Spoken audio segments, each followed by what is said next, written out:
Welcome to this explainer. Today, we're diving into the story of the beggar, changing your mindset. At first glance, this might just seem like a simple fable about a beggar, but it's actually a profound look at how we evaluate ourselves. Have you ever stopped to think that the way you perceive yourself literally becomes your reality? It's wild, right? So let's explore how simply flipping a switch in your mind can completely transform your entire world. So, ask yourself, is your mindset holding you back? We've all been there, right? Blaming our circumstances, the economy, whatever. But we really need to ask ourselves, are we actually offering the world something valuable, or are we just expecting life to hand us favors? It's a tough pill to swallow, I know. But it's an absolutely crucial question. Are you just asking, or are you actually offering value first? Let's meet the main character of our story to see how this plays out. Our story kicks off at a busy railway station. There's this beggar who survives day to day, totally relying on the charity of passing travelers. Just standard routine, right? Well, one day, he spots this tall, sharp-looking guy in a tailored suit, clearly a wealthy businessman. Immediately, the beggar's eyes light up. He thinks, wow, this guy is loaded. I am definitely going to get a massive payout here. And that right there, that's his old mindset talking, expecting a big reward without giving a single thing in return. But here's the twist. This wealthy guy wasn't just your average commuter. When the beggar asked him for spare change, the businessman didn't just hand over some coins. Instead, he dropped a truth bomb that completely shattered the beggar's worldview. He looked right at him and said, "When you can't give, you have no right to ask." Ouch, right? Sounds incredibly harsh, but honestly, it was exactly the wake-up call the beggar needed. The businessman made it crystal clear. He's a businessman, and he only operates on fair exchanges. Let's hit the pause button here for a second, because this introduces the classic rule of give and take. And this isn't just a business strategy, it's practically a law of nature. The idea is simple. Receiving is totally contingent upon providing value first. The businessman's philosophy was just that. If you have something to offer me, only then will I give you something back. For him, it wasn't about charity. It was a straight-up exchange of value. And honestly, that's a core principle we should all keep in our back pockets. So, the businessman hops on his train and leaves. But his words? They absolutely pierced the beggar. The guy spends the next 2 entire days just agonizing over this. He goes into this massive identity crisis, realizing that the reason he doesn't get much is because he literally offers zero value. But here is the tragic irony. He's sitting there thinking, well, I'm just a poor beggar. What on earth could I possibly offer anyone? He was completely trapped by the label of beggar, and that very label was the exact thing preventing him from seeing his own potential.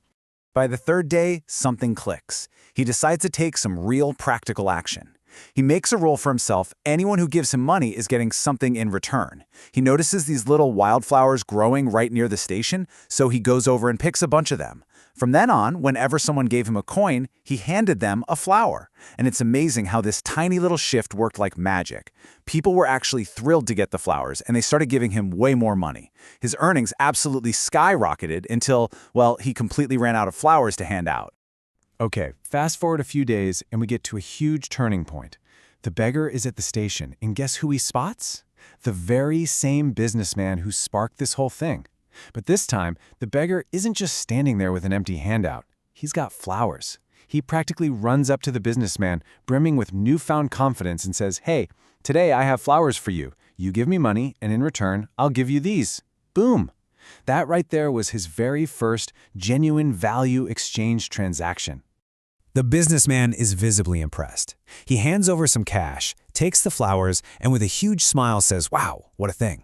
Today, you too have become a businessman, just like me." And listen, that wasn't just a casual compliment. For the beggar, that was the birth of an entirely new identity. It was a massive mental breakthrough that basically just wiped away years of self-doubt. Without even realizing it, the businessman had held up a mirror and shown the beggar his true, empowered self. Let's break down the psychology of what just happened, because the contrast here is wild. On one side, you have the beggar's mindset. That's all about just sitting around, waiting, taking from others, and constantly feeling small and helpless. But on the flip side, you have the businessman's mindset. This is about taking action, providing real value, and feeling empowered. On that specific day, on that railway platform, the guy effectively killed off the beggar inside him and gave birth to a businessman.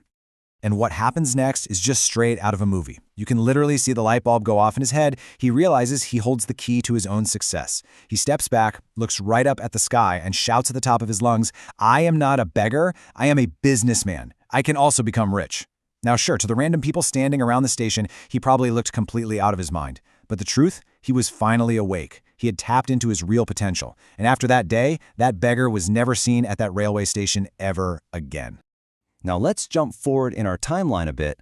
It's exactly 6 months later. We're on a train departing from that very same station, and there are two sharp-looking men in tailored suits sitting across from each other.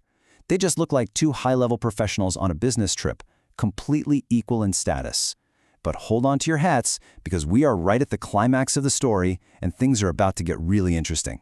The first man leans forward, extends his hand, and asks the other, "Excuse me, do you recognize me?" When the second man shakes his head no, the first man just smiles and drops the ultimate plot twist. He reveals that he is actually the former beggar, the very guy the businessman had scolded and later bought flowers from. And today, he's not begging for anything. He's a highly successful flower merchant traveling for his own booming business. I mean, talk about an absolutely unbelievable transformation to match his new mindset. But here is the most profound part of this whole explainer. The former beggar explained his massive realization. You see, he used to think he was just a beggar, getting lucky. But once he started handing out those flowers, people weren't actually giving him charity anymore. They were paying the price for cheap, fresh flowers. In the eyes of his customers, he was already a small merchant. It was literally only his own mind that had kept him trapped as a beggar. The businessman's harsh words just happened to be the thing that finally ripped the blindfold off. So how did he actually get rich? Well, once he accepted he was a businessman, he acted like one. He took those small profits he made from selling flowers at the station, and instead of just spending it to survive, he reinvested it. He bought more flowers in bulk. He saw that there was a huge local demand for flowers, and he capitalized on it perfectly. By repeatedly reinvesting his tiny initial capital, he built a massive business empire. It is just a brilliant example of basic economics paired with a completely transformed mindset. So, what's the big takeaway from all this? Let's summarize the core mantras here. Number 1, adopt the rule of give and take. Always offer value. 2, actively change your mindset. 3, stop feeling small. You're capable of way more than you think. 4, awaken your self-respect. And finally, number 5, think big. This story absolutely proves that true success doesn't just come from your external resources. It starts entirely in your head. If you see yourself as someone with massive potential, the world is going to treat you exactly the same way. And that brings us to the end of this explainer. But I want to leave you with a lingering, provocative question. Be honest with yourself. What are you in your own eyes right now? A beggar or a businessman? Are you just sitting there hoping life gives you a lucky break, or are you actively stepping out and offering your unique value to the world? Always remember, you become exactly what you believe you are. Change your mindset, and I promise you, your reality will follow suit. Thanks so much for hanging out with us today, and I'll catch you in the next one.